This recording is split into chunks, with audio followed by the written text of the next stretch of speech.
Jabatan Pembangunan Sumber Manusia JPSM atau dahulunya dikenali sebagai Biro Pembangunan Sumber Manusia atau BPSM ditubuhkan pada 1 Julai 1988 dan dinaiktarafkan kepada sebuah jabatan pada 1 Jun 1999.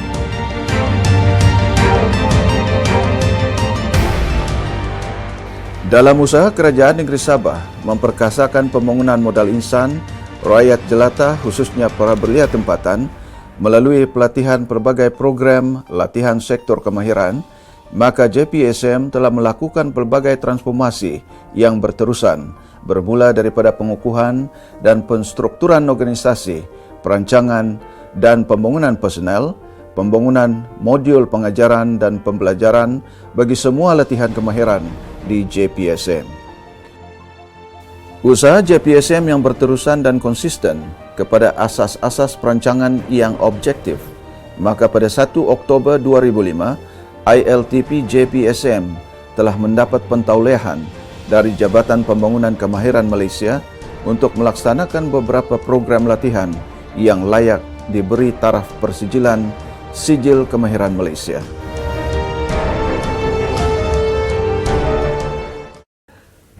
Dengan pencapaian itu, JPSM tidak berhenti di situ. Malah JPSM lebih giat lagi berusaha memperkukuhkan peranan dan fungsinya, bukan sahaja melaksana program-program kemahiran melalui ILTP, tetapi juga JPSM telah menaja pelbagai latihan kemahiran teknikal dan sektor informal di bawah program perkongsian pintar seperti menjahit pakaian, juru kecantikan, pastry, masakan, komputer, dandanan rambut, juru urut, refleksologi, juru estetik, perhotelan, pemandu pelancong, dan sebagainya. Kini semua program jangka panjang JPSM adalah layak diberi Sijil Kemahiran Malaysia. Sementara kursus-kursus lain bukan bertaraf Sijil Kemahiran Malaysia tetapi mendapat pengiktirafan di peringkat antarabangsa ialah pemandu penyelam yang akan diberi persijilan PADI atau Professional Association of Diving Instructor.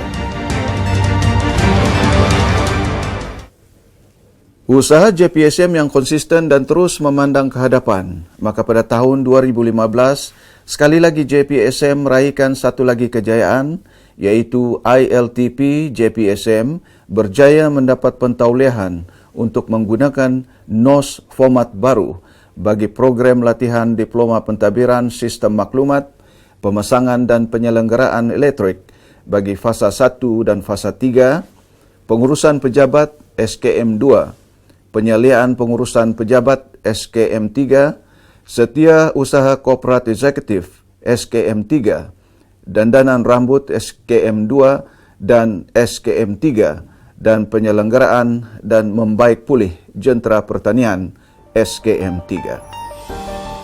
Selain itu, JPSM juga telah berjaya menjalankan program di bawah perkongsian pintar dengan Instep Petronas sejak tahun 2010 sehingga kini dalam bidang-bidang teknologi kimpalan dan program penjanaan jentera elektrik yang mendapat pengiktirafan daripada Suruhanjaya Tenaga Malaysia sejak tahun 2011 lagi. Usaha dan agenda JPSM untuk mengarus perdana program latihannya untuk rakyat Sabah khusus kepada para belia. JPSM tidak sekali melupakan golongan-golongan tertentu untuk mendapat peluang mengikuti kursus anjuran JPSM. Maka JPSM telah memberi peluang seluas-luasnya kepada golongan OKU dan ibu-ibu tunggal untuk mengikuti latihan kemahiran JPSM. Seramai 14,656 orang belia, ibu tunggal dan juga orang kurang upaya yang telah mengikuti kursus tajaan inilah. Jadi itulah statistik yang ada dalam rekod dalam jabatan inilah setakat ini. Terima kasih. Golongan-golongan tersebut boleh mengikuti kursus-kursus tertentu di bawah program tajaan atau di bawah program perkongsian pintar antara JPSM dengan rakan strategik latihan JPSM yang ada di Sabah.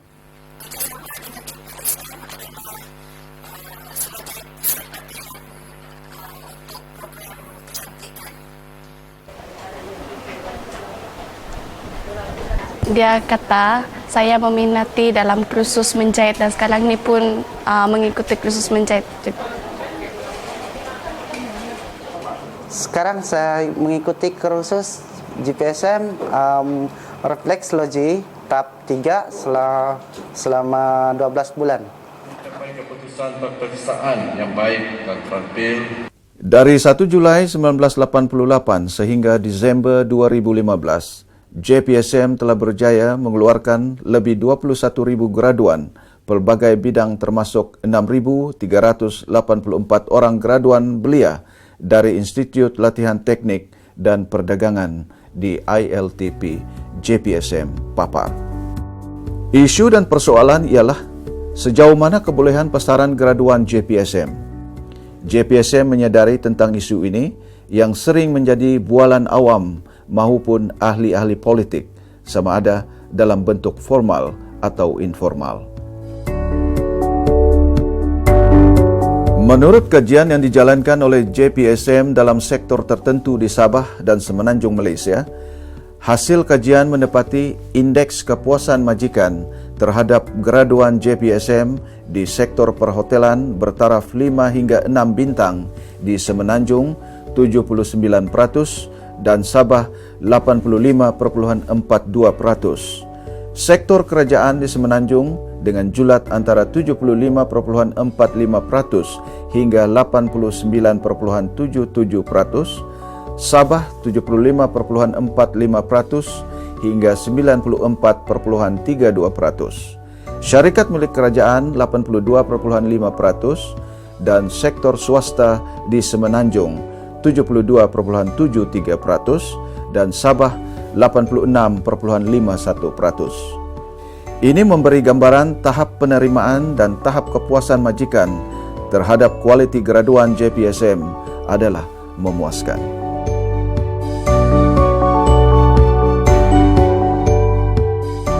Manakala kajian tinjauan daripada aspek keboleh pasaran graduan JPSM, satu kajian yang dibuat oleh JPSM pada tahun 2006 dan 2010 daripada beberapa program latihan. Dapatan menunjukkan status graduan JPSM selepas 6 bulan bergraduasi atau tamat latihan antara 65,2% hingga 76,8% berjaya mendapat pekerjaan.